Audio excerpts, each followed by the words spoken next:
దేశంలో అతిపెద్ద ఉగ్రదాడి చేయడానికి ప్లాన్ చేసి ఎర్రకోటలో ఒక బాంబ్ బ్లాస్ట్ చేసి 10 మంది చావుకు కారణమైనటువంటి డాక్టర్స్ ఎవరైతే ఉన్నారో అల్ ఫలాహ్ యూనివర్సిటీకి చెందినటువంటి డాక్టర్లతో పాటు ఈ బాంబ్ బ్లాస్టర్ ఈ కారులో ఉండి ఆత్మహత్య దాడి చేసుకున్నటువంటి ఉమర్ నబీ వాడితో పాటు సాహిన్ దీంతో పాటు ఇద్దరు డాక్టర్లు అయితే అరెస్ట్ అయ్యారు.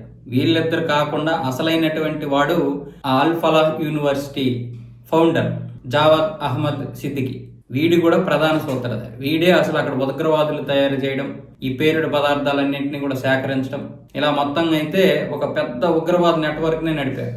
దీని అంతటికీ కూడా అల్ ఫలాహ్ యూనివర్సిటీ ప్రధాన కేంద్రంగా ఉండడంతో ఇప్పుడు అక్కడ ఉన్నటువంటి విద్యార్థులందరూ కూడా ఇప్పటికే చాలా మంది వెళ్ళిపోయారు అక్కడ నుంచి. ముస్లిం పిల్లలే అక్కడ ఉన్నారు, మిగతా వాళ్ళందరూ కూడా భయపడి వెళ్ళిపోతున్నారు ఇదేం యూనివర్సిటీ అని. కాకపోతే వాళ్ళ తల్లిదండ్రులు పిల్లల చదువులు మధ్యలో అయిపోవడం వల్ల ఆందోళన చెందితే వాళ్ళకి కేంద్ర ప్రభుత్వం ఇప్పుడు వేరే చోట్ల వాళ్ళకి సీట్లు అయితే ఇవ్వడానికి చూస్తుంది. ఇలాంటి పరిస్థితుల్లో ఇప్పటికే నాక్ కూడా నోటీసులు ఇవ్వడం జరిగింది.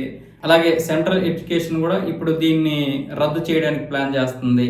ఇవన్నీ చూసుకున్నట్లయితే అక్కడ చదువుకుంటున్నటువంటి స్టూడెంట్స్ యొక్క జీవితం అయితే మధ్యలో అయిపోయింది. వాళ్ళు చాలామంది భయపడిపోయి ఇంటికి వెళ్ళిపోతున్నారు. వీళ్ళకి ఇప్పుడు పరిష్కారం కావాలి. కేంద్ర ప్రభుత్వం అయితే వాళ్ళకి ఏదో ఒక పరిష్కారం అయితే చూపిస్తామని చెప్పారు. కేంద్ర మంత్రులు ఇప్పటికే వాళ్ళకైతే ధైర్యం చెప్తున్నారు.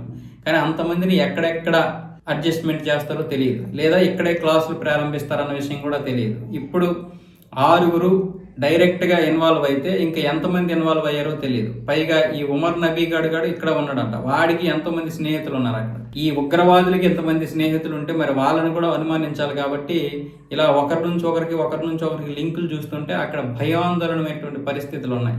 స్టూడెంట్ జీవితాలతో ఆడుకున్నారు ఈ వెధవలందరూ కలిసి.